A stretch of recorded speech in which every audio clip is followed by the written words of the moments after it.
बारामतीच्या कनेरी परिसरामध्ये मोठ्या प्रमाणावरती पाऊस झालेला आहे आणि याची पाहणी उपमुख्यमंत्री अजित पवार करतायत। त्याचबरोबर अनेक घरांमध्ये पाणी जे आहे ते भरलेलं आपल्याला पाहायला मिळत आहे। शेतकऱ्यांशी त्याचबरोबर गावकऱ्यांशी संवाद साधण्याचा प्रयत्न अजितदादांकडून या ठिकाणी सुरू आहे। तुमच्या घरामध्ये पाणी शिरलं होतं काय किती वाजता पाऊस? 1 ला चालू झाला 1 वाजता।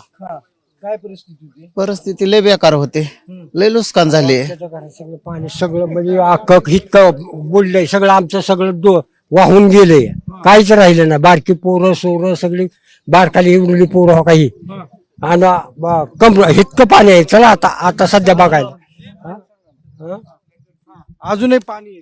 किती वाजता शिरलं होतं आणि काय? 12 वाजता पाणी शिरलेलं, दिवसा 12ला। आता पण सगळं वाहून गेलंय? हो वाहूनच गेलंय ना सगळं, काहीच राहिलं नाही घर।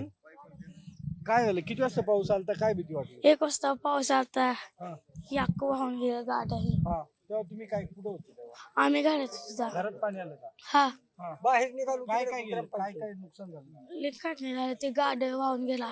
ही भांडी कुंडी गेली सगळी, भांडी बी गेली सगळी वाहून, काहीच राहिलं नाही। धान्य भिजलं सगळं, खाया पियाच्या उपाशी सगळे।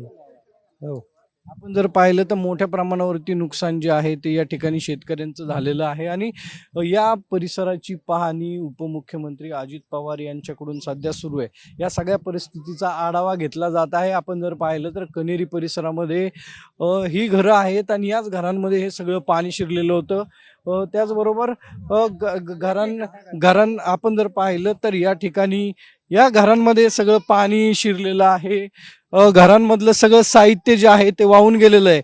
आपण जर पाहिलं तर या ठिकाणी धान्य झाकवण्याचा प्रयत्न जो आहे तो या ठिकाणच्या शेतकऱ्यांनी केलेला आहे। आपण जर पाहिलं तर घरांमध्ये एवढं पाणी जे आहे ते शिरलेलं या ठिकाणी दिसतंय आणि या खाली कांदा आहे तर आमचं तिथं। आपण जर पाहिलं तर कांदे जे आहेत ते या खाली ठेवलेलं आहे आणि घरांमध्ये अजूनही पाणी पाहायला मिळतंय। कांद्याची पूर्णतः नुकसान झालेली आहे। या ठिकाणचे शेतकरी आहेत, कांदा या ठिकाणी ठेवलेला होता, मात्र पाण्यामध्ये हा सर्व कांदा या ठिकाणी वाहून जात होता। मोठं नुकसान झालंय, कांदा सगळा वाहून गेलाय। तुमचं काय परिस्थिती? एक 1.5 ते 2 टनापर्यंत कांदा आपला होता, तर पूर्ण पावसाने एकदम नुकसानच झालेलं आहे।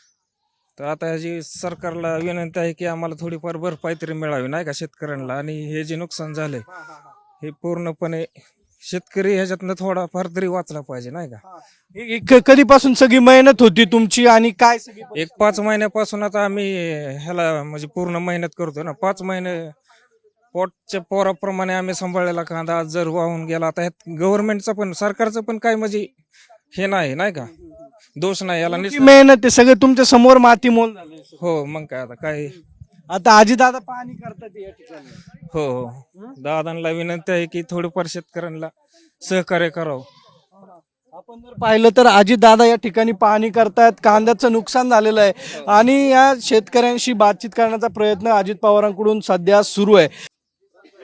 आपण जर पाहिलं तर पंचनाम्याचे आदेश हे अजित पवारांकडून सध्या दिले जात आहेत आणि या सर्व शेतकऱ्यांच्या मालाची पाहणी जी आहे ती अजित पवारांकडून सध्या सुरू आहे। कॅमेरा आदर्श कटकेसह सागरवर, साम टीव्ही, कन्हेरी। देश विदेशातील प्रत्येक घडामोडींचे लाईव्ह अपडेट मिळवण्यासाठी आता साम टीव्हीच्या सर्व सोशल मीडिया प्लॅटफॉर्मला लाईक, फॉलो आणि सबस्क्राईब करा। तसंच सर्व नोटिफिकेशनसाठी बेल आयकॉन प्रेस करायला विसरू नका।